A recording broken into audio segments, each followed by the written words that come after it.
Di bawah rezim Jokowi, negara Indonesia hancur-hancuran. Oleh M. Rizal Fadilah, pemerhati politik dan kebangsaan. Mungkin benar bahwa tidak semua presiden terdahulu itu bagus dan berprestasi. Akan tetapi, bahwa presiden saat ini buruk dan nirprestasi adalah pasti. Benar pula sabda Nabi, Iza usidal amru ila hoiri ahlihi, fantaziri risa'ah. Jika suatu urusan diserahkan pada yang bukan ahlinya, tumbuhlah saat kehancuran. Hadis riwayat Bukhari. Presiden Jokowi itu tidak ahli, dan negara di bawah kepemimpinannya memang hancur-hancuran. Ada 5 hal indikasi hancur-hancuran itu, yakni, pertama, ibu kota baru IKN di Kalimantan Timur yang tidak jelas juntrungnya. Bayang-bayang kegagalan sudah di depan mata. Investasi yang digadang-gadang ternyata tidak masuk-masuk. Memang ini proyek yang tidak menarik. Lucunya, investor yang sudah ada seperti SoftBank Group, ternyata lari tunggang langgang. Jin yang diundang untuk meresmikan titik nol juga tidak berkutik membantu.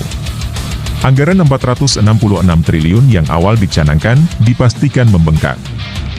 Dana APBN akan tergerus dahsyat, menyusul investor swasta yang masih terus wait and see.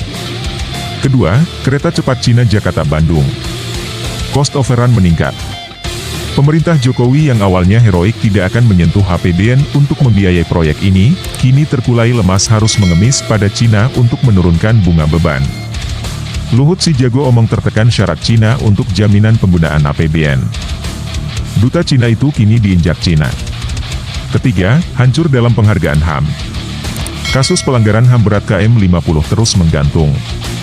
Jokowi tidak serius menuntaskan, bahkan diduga ikut bertanggung jawab atas pembunuhan politik aktivis Islam tersebut.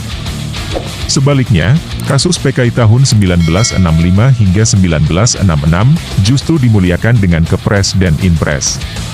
PKI diposisikan sebagai korban pelanggaran HAM berat. Kacau ini negara. Keempat, amburadul dalam menangani skandal keuangan. Tindak pidana pencucian uang 491 karyawan Kemenkeu senilai 349 triliun, bukan diproses lewat pansus angket DPR atau ditangani KPK, atau pula kepolisian dan Kejaksaan Agung. Tetapi diselesaikan secara adat melalui Satgas Kongkou antara Menko Polhukam, PPATK dan Menkeu. Sri Mulyani sebagai tersangka, ternyata ikut sebagai majelis hakim. Mati ketawa ala Indonesia, believe it or not. Kelima, pemberantasan KKN stagnan. KPK dilemahkan dengan kekuasaan besar Dewas yang berada di bawah kendali Presiden. Ketua KPK tidak independen dan pelanggar kode etik. KPK pilih-pilih kasus dan hanya berani menyusur ke bawah. Keluarga istana tidak tersentuh. Laporan kasus Gibran dan Kaisang mandek. Nepotisme merajalela tanpa rasa malu. Pantas kita beri nama proses tahapan orde dengan variasi predikat yaitu Orde Lama, Orde Baru, Orde Reformasi dan sekarang, disorder. Pada rezim disorder, rasanya aturan itu dikesampingkan atau ditunggangi. Inilah yang disebut hancur-hancuran. Mengatur negara semau sendiri bersama oligarki. Penuh dengan kepalsuan, sebagaimana ijazah palsu yang tidak pernah terklarifikasi. Dalam kondisi normal, maka presiden yang menyelenggarakan negara seperti ini semestinya segera diberhentikan. Konstitusi mengaturnya. Masalahnya adalah, bahwa lembaga konstitusional yang kompeten, justru keadaannya tidak normal, tidak sehat dan tidak berfungsi.